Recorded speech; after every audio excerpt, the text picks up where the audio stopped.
Hey guys, it's Tim, and this is Wrestling Unlimited, as it's Friday, and that means tonight was Friday Night Smackdown, and it was a pretty damn good Smackdown. Very newsworthy, I will say that for sure. Good news and bad news, unfortunately, but very newsworthy. We got multiple number one contenders, multiple matches set up for WrestleMania, multiple matches set up to set up more matches for WrestleMania. A lot to talk about with this SmackDown. The debut of Fenix, which ruled and rocked, and Nathan Frazier. Wouldn't have expected that, but oh my God, may have been, other than, I guess you would say, like Axiom, might be the best choice of anybody in WWE to face Fenix, even though Nathan Frazier did have one hiccup where he almost killed himself off a dive. But regardless, when I saw WrestleVote sent out that tweet that said, spoiler for Phoenix's opponent, and then it said, Nathan Frazier, I was like, oh my God, this match could be amazing. Amazing. But overall, really good SmackDown. Again, great debut for Fenix. Loved the show. Thought it was awesome. And we got a lot to talk about when it pertains to this show. What we got for next week's show, Mania, Kevin Owens. It sucks. Kevin Owens may be done. He might be done. We don't know. And so much more. But with that, before we get going, I want to say thank you for joining us here. Twitch.tv/PWU Unlimited, YouTube.com/Pro Wrestling Unlimited, and podcast services all around the globe like Stitcher, Spotify, Google Pod, Apple Pod, Anchor, iHeartRadio, and so much more. Remember, if you're watching live on Twitch, you can help us out a couple of different ways. You can help us out by hitting that donate button down below or by donating Twitch bits in the live chat. Also, remember, you can help us out by subscribing to the channel one of two different ways. You can either subscribe with a tiered subscription or you can subscribe with Amazon Prime, because remember, if you have Amazon Prime, then you have Prime Gaming. Prime Gaming gives you a lot of cool things like free games, free stuff for games, and you always get one free subscription to any Twitch channel you want to subscribe to throughout the month. And I greatly appreciate it if you did it right here, Pro Wrestling Unlimited. Also, remember to help us out over on YouTube. Help us out over there by hitting the subscribe button. That way you know when we post new videos. That way you know when we go live. And that way you know when we post to the community tab. Also, remember, you can support the channel in another way by becoming a channel member. As a channel member, all you got to do is hit that join button to do so, and you get access to emotes and emojis. You get access to all our graphics packages and tutorials. You get access to a bunch of other things that we're doing as well. And then if you want to get your comment, question, or concern read live on the air, another great way to support the channel is with Super Chats here on YouTube. Finally, head over to the Epic Game Store. Head over to the Epic Game Store and buy something. Whether you're buying a new game, whether you're buying an old game, whether you're claiming a free game or getting bucks for Rocket League, Fortnite, or Fall Guys, use this code right here, PW Unlimited, at checkout, and you will be supporting us at no extra cost. I know the Epic Spring Sale is still ongoing right now till the 9th. And then they've also got that new mode in Fall Guys that I want to try out. And so if you're getting like the Battle Pass in Fall Guys, use our code PWU NLIMITED. Split Fiction, Hogwarts Legacy's on sale right now for $14.99. Hell of a deal there. Hell of a deal, because that game's still a $60 game. So if you can get Hogwarts Legacy at 75% off, and again, great game. Even if you're not a Harry Potter fan, I know non-Harry Potter fans, they're like, I'm gonna give it a try. Loved it. There's like God of War Ragnarok at 20% off. Madden 25 at 80% off, only $13.99, and so much more. Remember, use code PWU NLIMITED for all Epic Games and Epic Game Store purchases. Also, new release, I forgot, Last of Us Part 2 remastered on the Epic Store. You didn't play it before Last of Us Season 2. If you want to catch up or know or whatnot, what you might be able to see, because not everything in the second game is going to be in the second season of Last of Us. But if you want to know before you watch and you don't have a PlayStation, well, you can get it on PC. It is on the Epic Game Store. Lisa, I never once. No, I did not. Lisa, I never once. Show me where I said Kevin Owens probably fake injury. Where the fuck did I ever say that? Do not put that on me. I never once. Don't test my credibility like that. I'll get mad. That's judging my character and credibility. I never once said anything about Kevin Owens' injury fake. What I had said was the reports. So let's just get into it now with Kevin Owens. So there were reports last night coming out stating, hey, a Mania match might be impacted by an injury, but that's all that was known and put out last night. Then this morning we learned Kevin Owens is dealing with some sort of an undisclosed injury. We don't know if it's going to impact his Mania match or not. It could. That's what was reported. That's what I put out. Then Dave Meltzer stated, hey, I am hearing it is a serious, significant injury. Most likely would keep him out of WrestleMania, but we don't yet know. Then we go to Smackdown, and I'll recap the whole segment when we get to it, but then we go to Smackdown. And Kevin Owens tells us, hey, for the last 4 months, I've been dealing with a neck injury, and it's gotten to the point where doctors this week have come to the conclusion that I need neck surgery, and it's the type where I don't know if I'll ever be back or when. If I can win, I'll be back. But I never said the word fake about any of this. So do you put that on me? For you to put that on me to say that I said that Kevin Owens was faking it? Fuck you. I never said that. Don't put that on me and my credibility. 6 hours ago, and now you're making stories. No. I never once used the word fake, never said anything. All I said was, here's what's being reported. It may or may not impact the Mania match because we just don't know with the news and info that was out there. I did say that may or may not impact the Mania match because at the time we didn't know with what WWE let get out, I guess you would say, because they were trying to keep this as under wraps as possible, keep this as secret as possible. So very little was known about it. Hence why all we knew was undisclosed injury. Then we found out it is serious, but we don't know how serious. But I never used the word fake, never said that this is fake, not real. All I said was Kevin Owens is dealing with some sort of an injury, but we don't know if it will or will not impact the Mania match. So for anybody in this chat to say that I called it fake, or for Corey here to call it a bogus injury, yeah, you can go suck a fucking dick. It's not a fucking bogus injury. Kevin Owens has a life-threatening neck injury that could cost him his career. Now, life-threatening may be too harsh of a thing, but life-threatening in the terms of it's not going to kill him, but it could possibly change his life forever to where he can't do what he loves to do to support his family. And that, yes, will change his life forever. And we've seen that with many a wrestler. TJ Wilson, Tyson Kidd, broken neck, never came back from it, can't come back from it. Jason Jordan suffered a broken neck, thought he was going to come back from it. Nope, never came back from it. But for someone to say that I called it fake, or for someone in the chat here to call it a bogus injury, that is bullshit.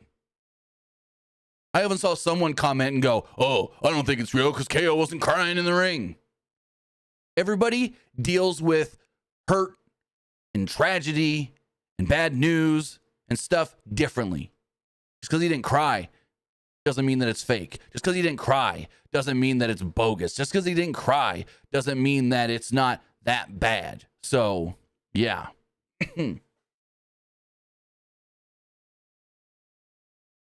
Oh, some people, man. Some freaking people. But let's talk about this show. This great show. Also, no, I'll save it because I'm going to do the full rundown of that segment and what I think we could be getting, or what I hope we could be getting at WrestleMania off of KO no longer being able to wrestle at WrestleMania. He might come back eventually. We just don't know. He even said it. He's like, hey, I got to have neck surgery. And I don't know when or even if I'll be back. So, but as far as SmackDown does go, where was I? So, they welcome us to the show. 16,000 strong in the Allstate Arena in Chicago, Illinois. We get a recap of last week's ending segment, main event segment, I guess you would call it. CM Punk, Seth Rollins, and Roman Reigns, the contract signing. Following that, out comes the hometown boy, CM Punk. CM Punk makes his way out to the ring. And so Punk comes out. And Santos says, I got exposed. Exposed by what?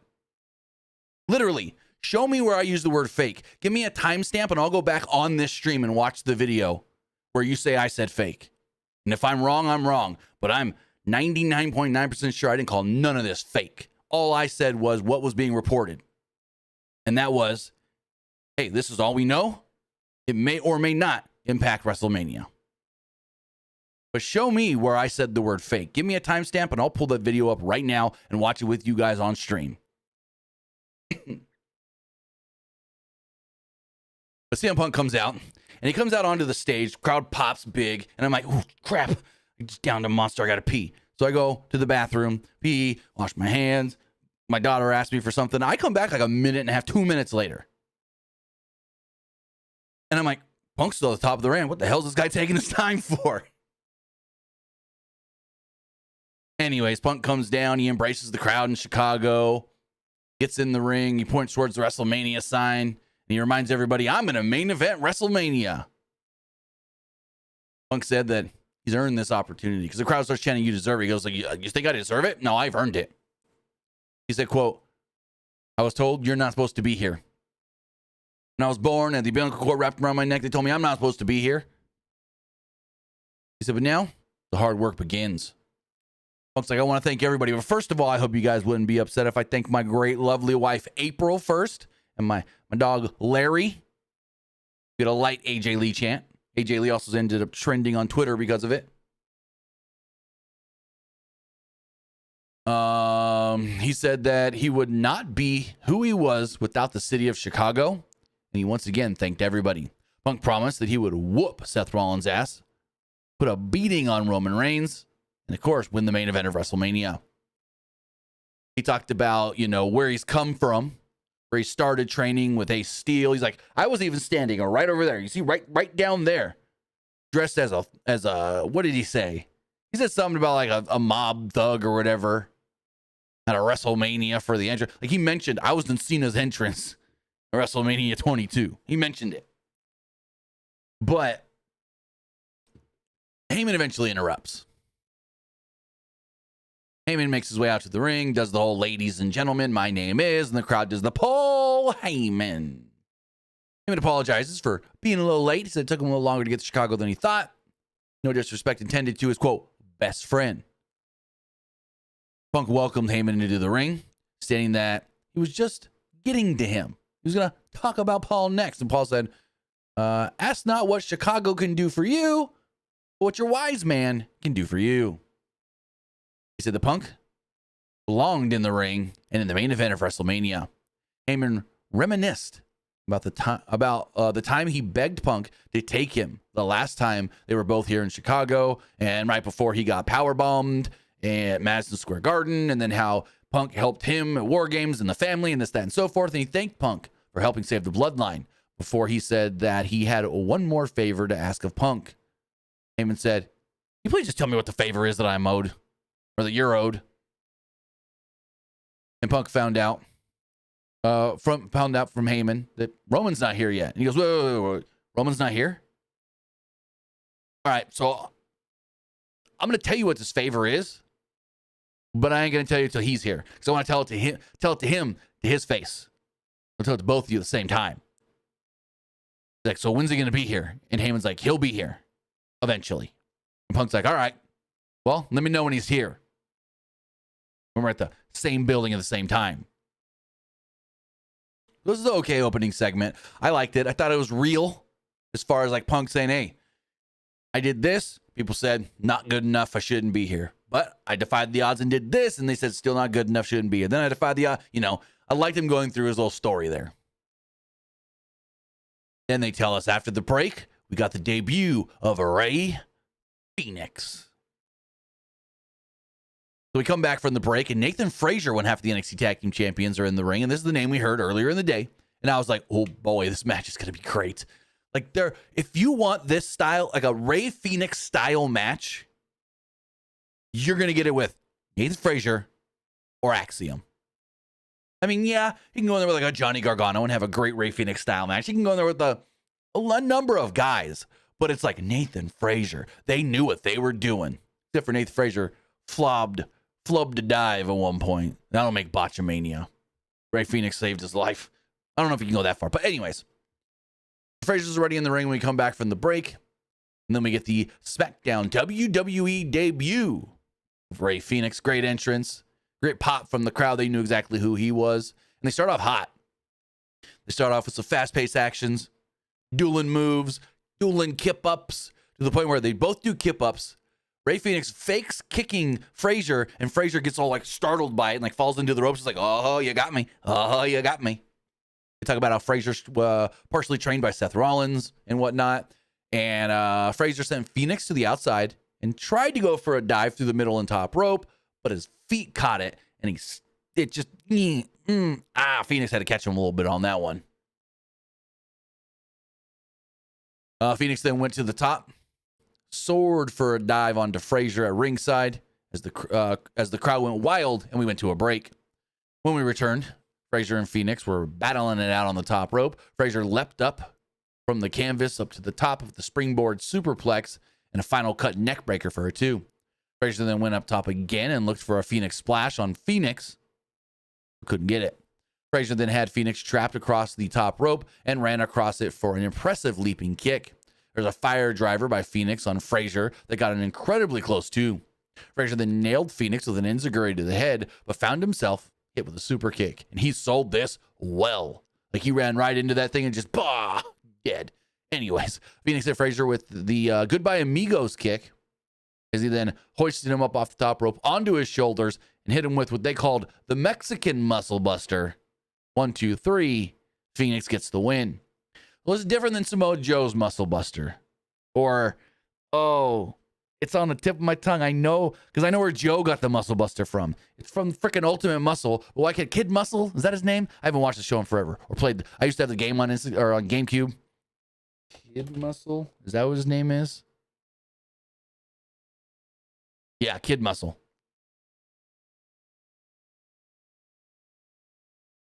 I think it's what it is. Ultimate Muscle main character.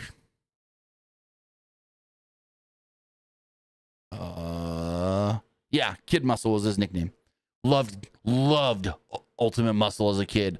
Freaking Fox Saturday morning cartoons. That show was great. But that's where Samoa Joe got the Muscle Buster from. He was in Japan. They were in some like restaurant or bar or something. I don't know exactly. And it was on the TV. And he saw it. He's like, oh, I could do that. That's my move. Muscle Buster. Well, Fenix has got his own version of it where he picks you up on his shoulder for the Muscle Buster, but then he flips you kind of forward and down into similar to like a one-winged angel, I guess you would say. It's kind of like a Muscle Buster mixed with a one-winged angel, if I'm thinking of the one-winged angel correctly. Because when Kenny does it, he's got you up there, and then he grabs you, and he flings you down. Well, that's how Fenix kind of does this Muscle Buster. He's got you up here, and then he spins you around and flings you down. So it's kind of like a mix between a Muscle Buster and a one-winged angel. They're calling it in WWE the Mexican Muscle Buster. I don't know what Fenix called it before. Let me see.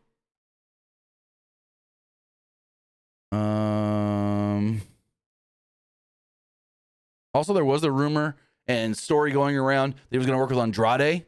If he is, not anytime soon, because next week he's working Berto. Let me see. Rey Fenix moves. Where's his finisher? So is this? Sorry if I'm wrong here. Was this what they were in AEW? He would use as the Phoenix Driver, or is that a different move? I can't remember. Anywho, cool looking move. Great win. Loved the match. Afterwards, Byron Saxton gets into the ring and he interviews Fenix. Fenix said that he had a lot of history here in Chicago. He said he competed. I think he mentioned teaming with Rey Mysterio here, which he did in the first All In before it was an AEW property. The first All In show, he, Rey Mysterio, and I want to say it was Bandito teamed up against the Young Bucks and Kota Ibushi in the main event of that. So that was here in Chicago. Well, there in Chicago. But he cut a great promo. So that tonight was the rebirth of Rey Fenix. He said that he was reborn with rage and amino. He said, and now I can finally say, I am WWE Amino. Cut a great promo. The Phoenix promo or the Penta promo was better, but we've always said Penta's the better promo. Phoenix is the better in-ring wrestler. Penta's the better promo. So once these two eventually get together, goddamn, they'll be unstoppable. But they're both great, either together or singles, as we've seen throughout the years. And we'll see what WWE does with them. We go backstage and look at how Del Fantasma's standing there. And Santos is like, you see, guys, that is a debut. That is a superstar. Humberto's like, I can beat him. I'm better than him. Looking like a straight out of the 80s movie guy. Like he's freaking part of Cobra Kai or something. Got the red jacket, slick back hair, the white pants. I'm like, this motherfucker just came out of an 80s movie or an 80s freaking, what's it called, music video.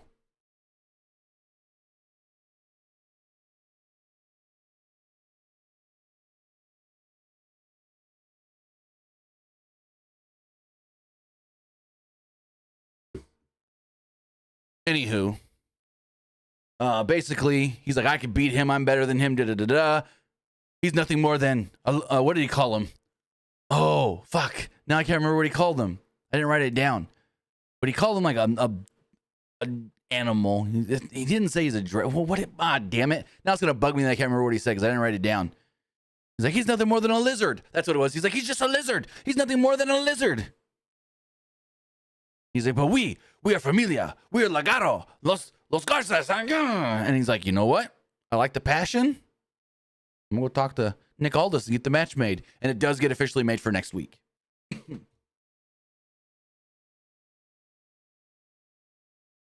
So we got a Drew McIntyre promo about Damian Priest. He's wearing an eye patch now because he got glass in his eye.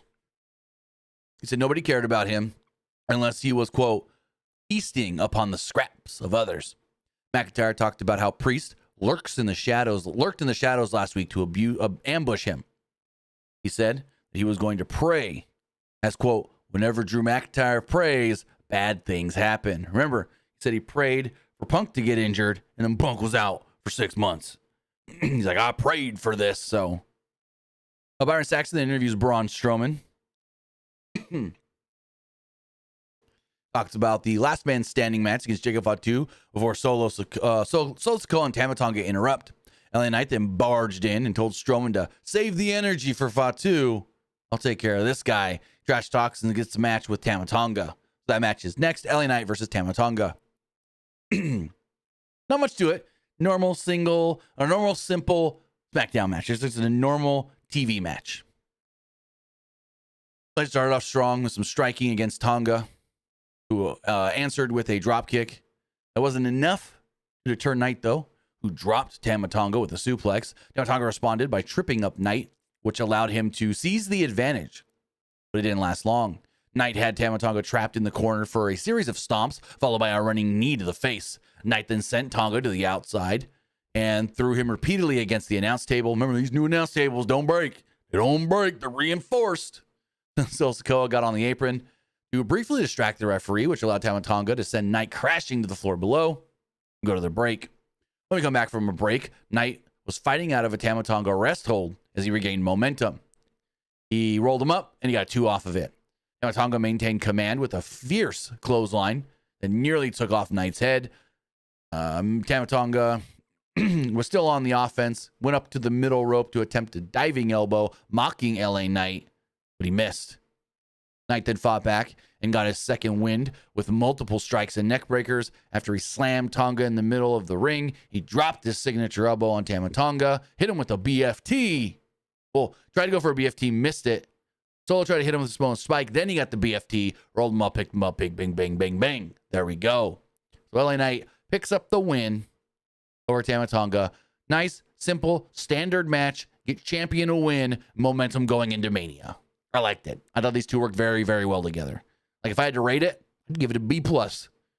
I thought this did everything it was supposed to. Paul Heyman was interviewed as he was asked, where's Roman? He's like, I'll be here. He's coming. Wait, I think it might be him. And unfortunately for Heyman, the SUV that pulled up was not Roman Reigns, but instead it was Seth Rollins, who said he had a plan for Punk and that he also wanted to present when the time was right and when he knew what the favor was. We got another one of those, what everyone thinks is Aleister Black videos. I assume it's Aleister Black. I don't know. And one guy on fucking Twitter go, I think you're wrong. I think it's Rusev. He goes, what? First off, this has no Rusev on it at all. Like this has no tease of Rusev. Like what the? Why would you think this is Rusev? Then they've been teasing these for 3-4 weeks now. Rusev just re-signed with the company this week, and the word is that they were barely even talking before this week. So they're not going to start making videos and tease a guy's return 3 weeks before he re-signs. And I say that on Twitter, right? And the guy goes, well, they did it with Rey Fenix. They fucking knew Rey was coming in. Even if they aired... So, yes, they may have aired a Rey Fenix video a week before we found out that he was signed. But for all we know, they didn't start airing them or film any of them till he signed. Because they did not start airing... Think about this. They did not start airing till after he got his AEW release. So for all we know, he got that release that day he signed or the next day he signed. We don't know that. You don't know that. Just because we find out on a specific day, hey, he is signed, doesn't mean that's the day he signed. That just means, hey, news and the words finally got out. So some of these people need to learn how things work. Because again, like I said, I had someone arguing with me. Oh, this might be Rusev. They'll tease him because he's a 3-time United States champion. And the 4 could mean he wants a fourth run of the title. What the what? Oh, well, they teased Rey Fenix before he signed. No, they teased Rey Fenix before we knew he was officially signed. Ish, kind of. I don't know. I don't need to give these people 2 minds. Kevin says the CM Punk favor sucks. Or when I break it down and tell you what I think the favor really means, I don't think it sucks at all. And I'm going to fantasy book a little bit, so I could be wrong. But again, I'm going to preface right now. I'm going to fantasy book what I think the favor means. And I hope I'm not wrong, but at the same time, I might be wrong. We'll see. Again, fantasy booking and be reporting something, 2 different things. I'm not a journalist. I'm not a reporter. I like to talk about wrestling. So if there's news, I talk about other people's news and I give them the credit. I had this conversation with somebody recently where they're like, oh, you got to be more this or you got to do this specifically because you're a journalist. I've never once said I'm a journalist. I'm a guy on the internet that loves talking about wrestling and found out a way to make it my career, my job, and my livelihood. So then we get this goddamn Charlotte Flair, Tiffany Stratton segment that I'm going to read you this tweet from WrestleVotes here. We're going to pull it up on the screen. Because apparently this thing went off the frickin' rails. So WrestleVotes sent out this tweet.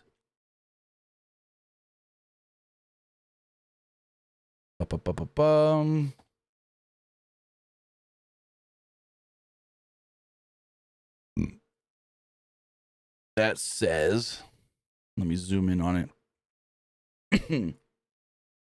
Charlotte and Tiffany said very little of what was in the rundown for them. Off script, quite a bit. So as far as this segment does go, oh my God, was this bad? And not just, oh, they were booing Charlotte so much she couldn't talk bad. No. Like, I don't know if there's some real heat here or not, but holy shit. So Wade Barrett's in the ring. And he's like, I'm here to moderate because the last time you guys had a back and forth, it didn't go well. And it was a lot of tension, and we just don't want anything to happen. And so Charlotte responds first, and the fans start booing her. Boo! Like super big. And she's like, that's called power. A response like that, because I got power. And Tiffany literally goes, oh, yeah? Oh, yeah? What time is it? And it sounds like all 16,000 at the same time. Tiffy time. And she's like, yep, I'm just going to leave it at that. And Wade Barrett's like, Charlotte, please enlighten us and finally let us know why you have chosen Tiffany as your opponent for WrestleMania. Why did you challenge her? Flair maintained her calm. Stratton was desperate, and that her choice was to show, quote, the smartest fans in the world that there was no comparison to them two. I couldn't get the word out. Basically, she said, people try to compare you to me, and I'm going to show them you can't compare us.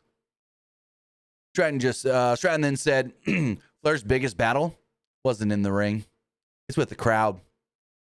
And it was a battle that Flair will never win. They don't like you. She said that no matter how many titles Flair wins, she'll always come second to her dad, Ric Flair. And at WrestleMania, she'll come second to Tiffany Stratton. Charlotte laughed. They booed again when she tried to speak. She said again, power. She's like, oh, and if being second to my father is a knock, I'll take that any day. But tried to talk, couldn't get anything really out. She was trying to speak over the crowd, but it really wasn't working. Stratton then mocked Flair for not being able to say anything. The fans continued booing and booed even louder. Flair conceded and kind of sat up into the corner for a second and just waited and said to Stratton, you can have the last word.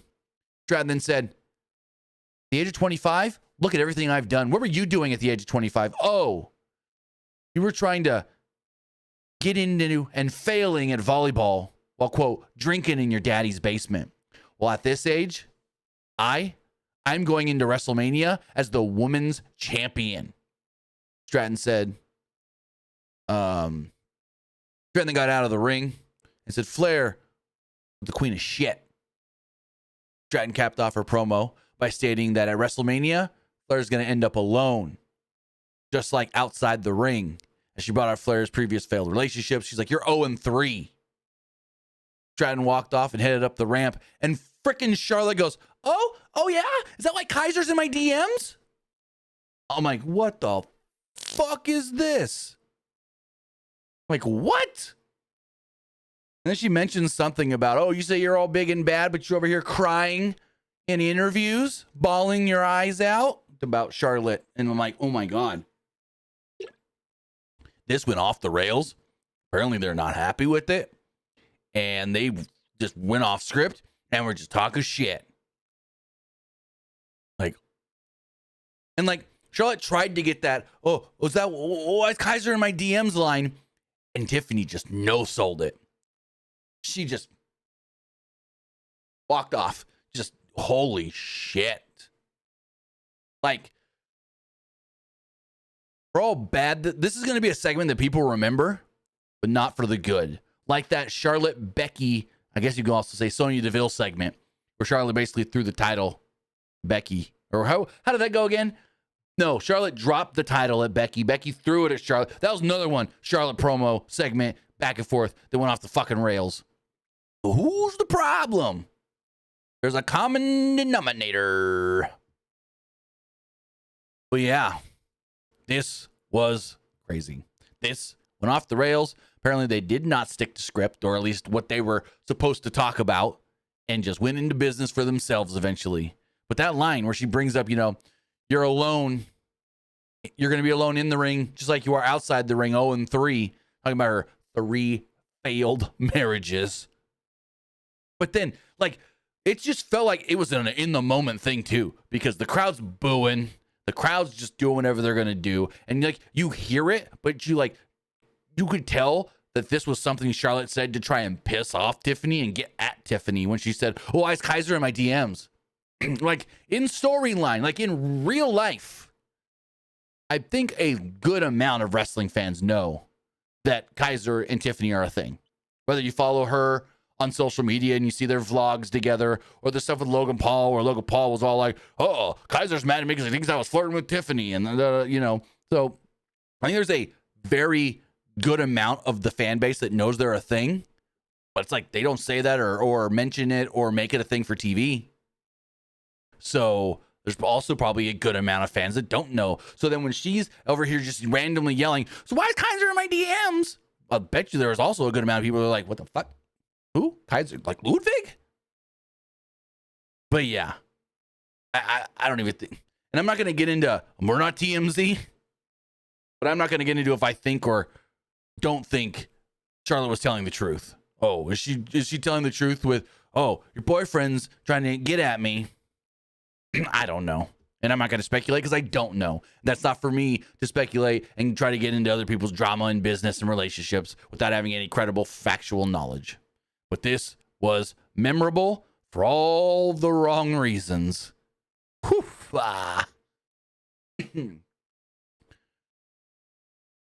So going from talking about one woman's championship match at WrestleMania, we got to talk about another one, women's tag titles.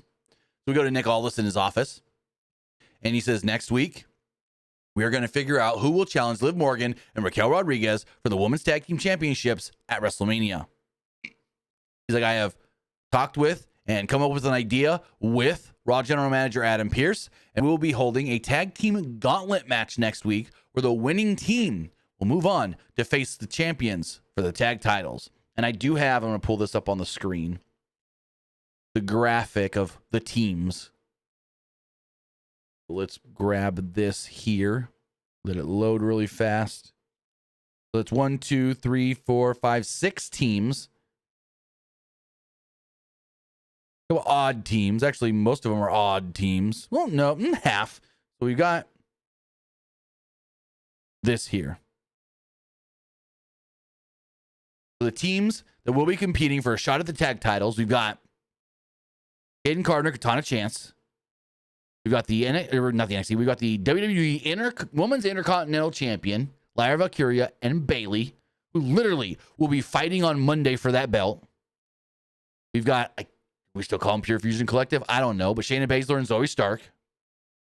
We've got B-Fab and Michin, Secret Hervis, Piper Niven, and Alba Fire. And then we have the newly formed team that was briefly mentioned on Monday, Natalia and Maxine Perez. So it's like, which team here do I think challenges for the belts? Probably this team. It's probably going to be Lyra and Bayley winning and challenging Liv and Raquel. We've kind of seen some setup of this already when Lyra successfully defended against Raquel, and then Raquel and Liv attacked her, and Bayley came in and made the save. So it's like, we've kind of already seen the tease for this. Liv and Raquel are a heel team, so we can eliminate, boom, 2 teams eliminated. They ain't winning it. B-Fab and Michin, no offense. I doubt it's Natty and Maxine in a big title match. Caden Carter, Katana Chance, they do nothing with them. So it'd come down to Lyra and Bayley, Piper, and Alba. And I feel like if they're going to do anything at WrestleMania, Piper and Alba, it's going to be, if Chelsea's got a title defense, they're going to help her. So boom, process of elimination, bada bing, bada boom. You got Lyra, you've got Bayley, which means, unfortunately, Women's Intercontinental title not defended at Mania. And I think I predicted this with Luke recently too. I was like, hey, what if she doesn't defend the title? She teams up with maybe a Bayley to challenge for the tag titles. You still get that Women's Intercontinental Champion on the show, but not defending her belt. And Luke, if I remember correctly, Luke wasn't for it. Moving forward.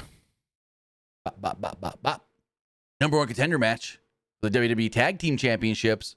Now, they did not give us a date for this. Unlike with Jacob Fatu beating Braun and earning a title shot at WrestleMania, U.S. title shot, they didn't state when Motor City Machine Gun will get their title shot after beating DIY tonight. Yeah, we just said that, Kevin. So Sabin and Gargano started things off. There's some chain wrestling early. Sabin got the upper hand and arm drags as champion, or Ciampa tagged in. Shelley then entered the match and hit a nice double team move on Ciampa and with Sabin's help. The Machine Guns took the advantage as they teed off on both Ciampa and Gargano for a little while. We went to a break, and when we came back, Sabin nailed the double crossbody on DIY as he held his own impressively against the duo. Shelly re-entered the ring, and sorry, it looked like my camera was freezing or jittering up for a second, so it kind of distracted me, but we're good. Motor City Machine Guns had Ciampa isolated and hit him with an array of double team moves. Got a near fall off of him, but geeked out. Ciampa had the referee distracted at one point when Gargano caused Sabin to drop down, which allowed him to hit a top rope turnbuckle, or expose the top rope turnbuckle and throw him into it. Back into the ring, Ciampa then got a near fall off of Project Ciampa. DIY went to work on Sabin. Shelly made the save and got thrown out of the ring for his troubles. Ciampa and Gargano had Sabin in their sights, tried to get him with a meet in the middle, but he avoided it. They tried to go for the skull and bones. He was foiled. Gargano and Ciampa then tried to use a leverage pin, kind of cheating here, to get the advantage, but the referee caught them. In the end, though, Sabin sent Ciampa into the exposed buckle, which led to a roll-up victory. Motor City Machine Guns win and will challenge the Street Profits for the tag titles. So now we just got to figure out when, because they didn't state when this match is happening. I think if it was going to be a Mania match, they would have told us that tonight. So maybe this is the Friday before, the SmackDown before.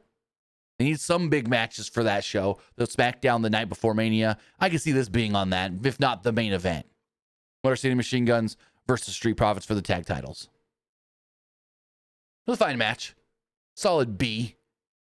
Wasn't anything super special. We've seen this match a number of times already, so it's like, what more can they do that we haven't already seen in the last 5 months or so, 3 times already? I think it is. Mr. Carmelo Hayes confronted Pretty Deadly backstage. They insulted the two for being losers. Ellen Prince and Kit Wilson responded by mocking Miz's role in the Marine movies, as they called him Leonardo DiCaprio of tag team wrestling. They said that Hayes was wasting his time being Miz's partner, to which Miz replied by citing his past as a 9-time Intercontinental Champion. So when I had been predicting, going into all of this and Mania season 1, I'm like, oh, this looks like going to be multiple teams. They're going to get a 5-way for the tag title. Nope. Completely wrong. I thought we were going to get like a 5-way for the tag titles in Mania. That is not what's happening whatsoever. Give me 1 second. Let me know, chat. Is the video like lagging at times at all a little bit? I'm going to change the settings here just slightly. See if I can make it a little better. See if this helps. I'm going to do one thing. I might freeze it up for just half a second. I'm going to close something that doesn't need to be open.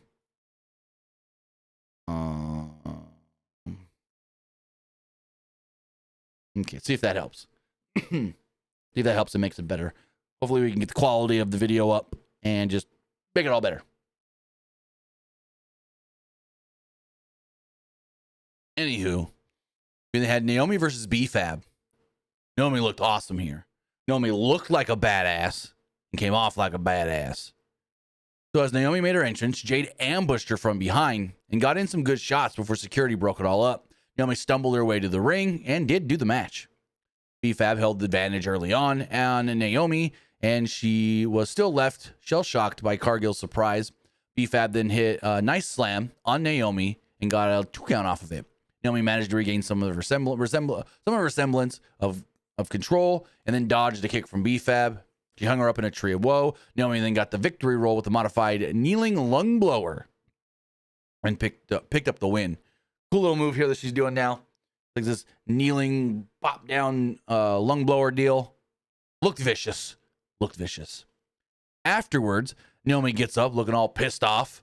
She gets attacked again by Jade Cargill. So she was met with a pump kick. Cargill tried to hit Naomi with the jaded, but security broke him up. Nick Aldis would run out and say, hey, I'm tired of this. We ain't doing this anymore. You guys want to fight? Okay. Naomi, Jade, WrestleMania. The match is official. The match will be taking place at WrestleMania. It was one of 2 new Mania matches announced tonight. Naomi versus Jade Cargill. 1-on-1. So this match is official and will be taking place at WrestleMania.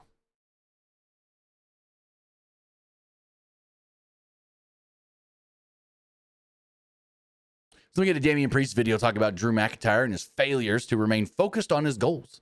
as he claimed McIntyre repeatedly screwed himself. He called McIntyre a hypocrite and a, quote, junkie that gets a high from making cheap-ass jokes every week. Priest challenged McIntyre to face him in the ring one-on-one next week.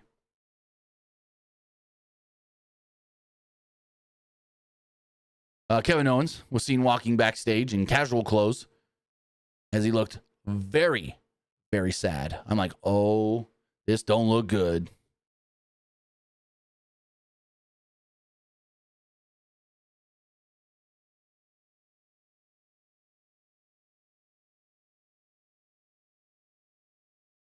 One second, I respond to this message.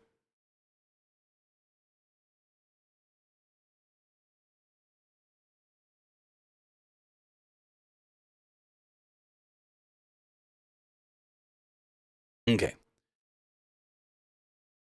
So Nick Aldis comes down to the ring, and he said, this is the part of the job that I don't like.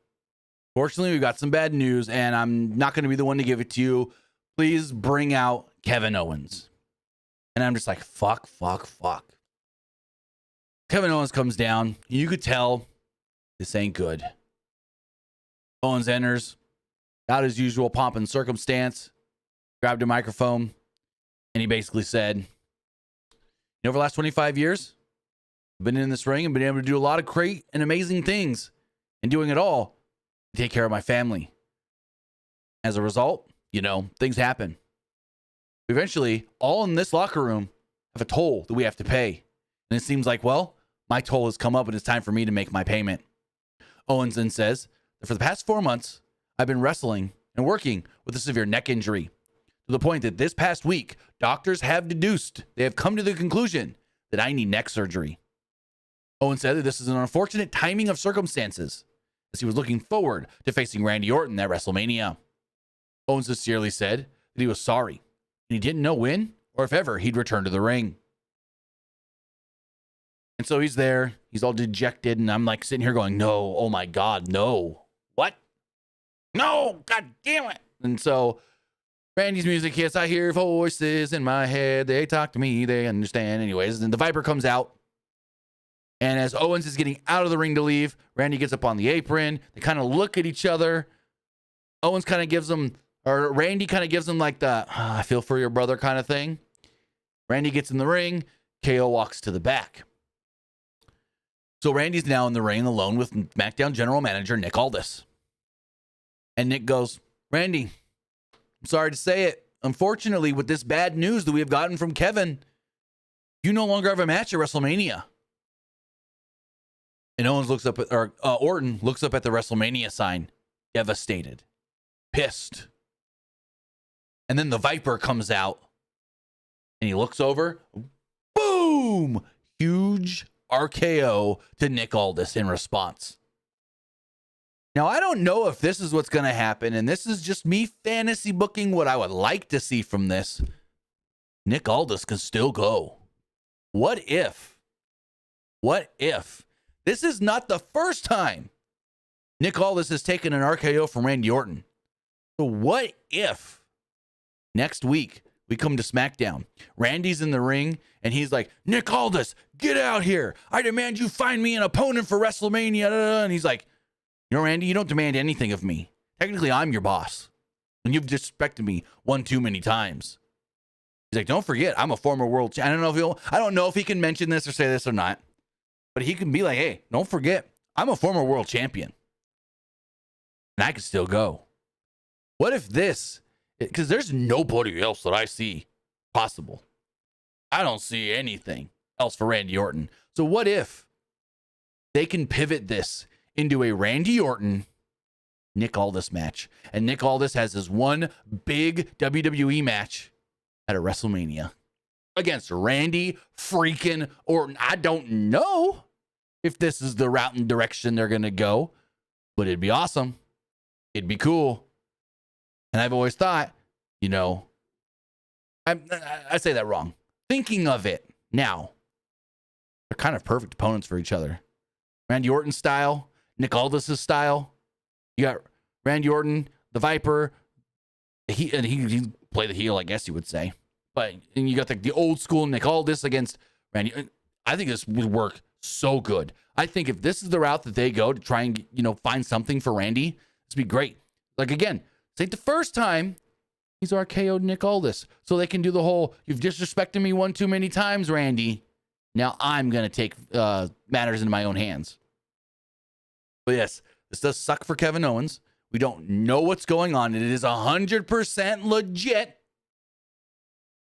And we just hope, and I'm not going to say we hope for a speedy recovery. We hope for a successful recovery. This is one of those where, do I want him back in the ring as quick as possible? Yes.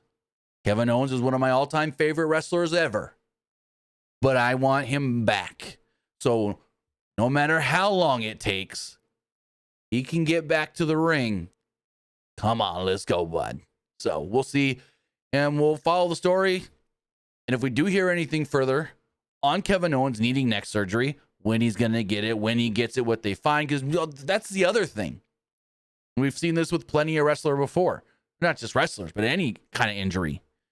Sometimes they tell you it's one thing. They get in there to do the surgery and go, uh-oh, it's worse. Or, oh, it's not as bad as we thought. Remember with Finn Balor, the shoulder injury, SummerSlam, had to give up the Universal title. They told him, we're going to go in there, our surgery tops, bada bing, bada boom, we're done. They go in there, it was worse than they thought, it took 5 hours. I'm not wishing that on Kevin at all, but we just got to pray and hope for the best when it comes to Kevin Owens and this very serious neck injury that is going to have him sidelined for a while. I mean, Big E still hasn't come back, may never come back. Jason Jordan, like I mentioned earlier, neck injury. Hasn't wrestled since, 2018? 2019. I think it's 2018. TJ Wilson, Tyson Kidd, broke his neck taking a muscle buster, a move that a million guys have taken from Samoa Joe. It was 5% away from being paralyzed. So he's never going to wrestle again in a true wrestling match. Well, apparently he can grapple. Kind of like a Shibata thing where he can grapple. That's about it. Anyways, we wish the best for Kevin Owens. We wish for a successful recovery. Again, I'm not going to say speedy because I'd rather him take his time and come back as close to perfect as he can be. He's never going to be perfect again, but as close to as he can be. And then we go from there. Hey, maybe he's like a freaking Kurt Angle, gets the neck surgery and he's back within 6 months or so. That's what we could hope for. Because that's what Kurt Angle did. Don't like to mention the guy, but Benoit, another one. What, he had neck surgery, was back in a year, I think it was? Something like that. Kurt too was another one. Not out that long from neck surgery. So, again, we wish the best for Kevin Owens in his recovery from having to have neck surgery. As we move forward, we got a last man standing match. Jacob Fatu versus Braun Strowman. Winner becomes the new #1 contender, the United States Championship at WrestleMania. And oh man, was this fun. This was fun. I wouldn't say it's an A+ match because it was a little sloppy. Probably on purpose though, but it was a solid A for sure. Two big men. Didn't waste any time as Fatu went after Strowman outside of the ring to start things off. In the ring, Fatu dropped Strowman with a running neck breaker and looked to head up top. Strowman intercepted and tried a running power slam. Fatu fought out of it and hit a running elbow. He went up top once again and hit consecutive jumping moonsaults on Strowman. The referee began the count as Strowman was forced to roll out of the ring to stand himself up and get back on his feet as we go to commercial break. When we come back from the break, Fatu was in firm control as Strowman responded with a spine buster that sent Fatu crashing to the canvas.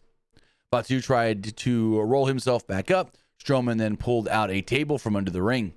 Strowman then set the table up against the corner of the corner of the ring. Strowman then tried to run towards Fatu, but got sent outside of the ring. Fatu charged from the inside and ran into Strowman, which was sent over the commentary table.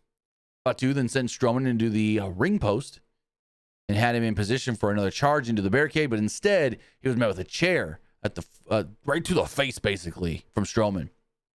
And with a full head of speed, Strowman ran all around the ring and did his little choo-choo spot, barreled right into Fatu, the train wreck, crashing through the barricade. Both men struggled to get to their feet, barely. When they went, to another break at this point. Things picked back up after the break with Strowman and Fatu fighting in the production area of the crowd. Strowman lifted Fatu up hit a mighty suplex on a set of tables. Both Fatu and Strowman once again struggled, but barely made the count. As both Fatu and Strowman made their way back to ringside, both of them could barely remain standing, and they sold this very well. Like, these two sold the exhaustion and the fatigue and just the brutality of this match so well.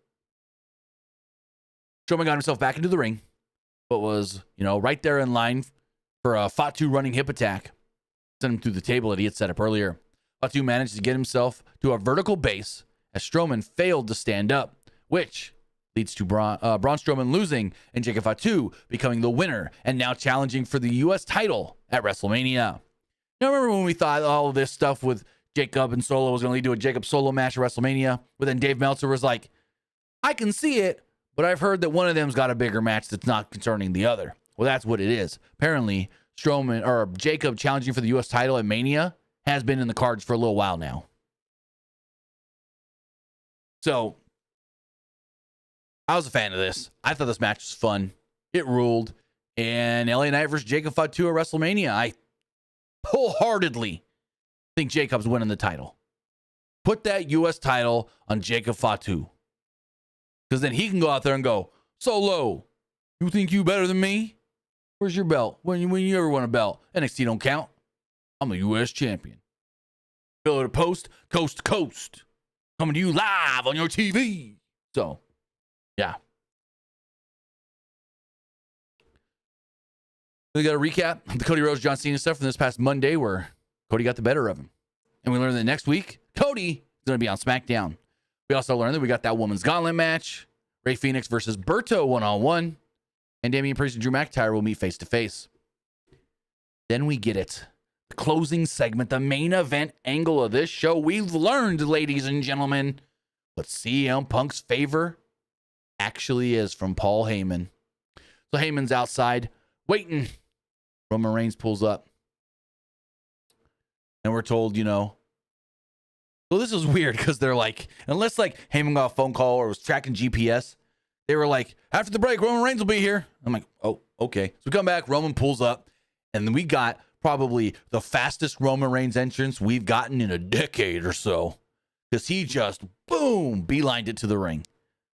He got out of the car. Heyman tried to talk to him. He didn't want anything to say. He's like, is he still here? All right. Yeah, let's go. They go straight to Gorilla, straight to the ring. Roman, poof. I'm like, holy shit. What have we seen in a Roman entrance like that? Okay. They ain't wasting time. And I looked down the clock and go, are they running low on time? No, they still got 12 minutes left. So, Reigns started things off, as usual, asking the crowd of Chicago to acknowledge him. He asked his wise man, CM Punk's still in the building. He asked Heyman if Punk was still asking for that damn favor. And if he should share a secret with Chicago. Reigns said the Punk wouldn't be back in WWE if it weren't for him. He took credit for Punk being in the WrestleMania main event, as he called the Chicago crowd, quote, good people, but not all that very smart. Reigns said that Punk may have wrestled everywhere, but he wouldn't have a sniff at the WrestleMania main event if it weren't for the tribal chief. Reigns then called out Punk, finally get a word and finally learn what the favor is. But instead of cult of personality, we hear burn it down. And out comes Seth Rollins instead, which brought Rollins himself out to the ring because he wanted to see everything go down. And boy, when this shit went down, Seth was having a ball just watching it unfold. He was laughing. He was hyped up. This was great. Seth was good here in the background. Rollins was his usual self, trolling, trash talking. He got in the ring and asked for a mic. After Rollins did his opening little spiel, he said that he wasn't going to miss this for the world. And he might have not known what the favor is, but he knew that it was going to be some sort of knock your socks off moment and not something good for Roman. Rollins said, with reality has a history of biting Roman in the ass, bringing up the heist of the century at WrestleMania 31, Cody Rhodes beating him last year at WrestleMania 40, and Rollins said that you can't estimate or ignore CM Punk. That's one thing I've learned. And the reality is that we now have to live with him in the main event of WrestleMania as a result. Rollins noted that he took a break And it gave him perspective on two things. You either get left behind or you adapt and control your reality. Reigns responded by calling Rollins untrustworthy, that he was a man of his word because he made a promise to CM Punk. Rollins said that there was only one thing missing. Well, where's Punk? That, of course, brought out the Chicago-made man himself, CM Punk. Mic in hand already, Punk said that he was about friendship. He was about legacy. Promises made, promises kept. This was more about loyalty. He addresses Heyman. And that this goes way back to when he took a chance on Punk when nobody else would. Punk brought up the time Heyman left the company and how he mistakenly made it about himself. And he asked what he could do for him. Heyman said that at the time when Punk main evented WrestleMania,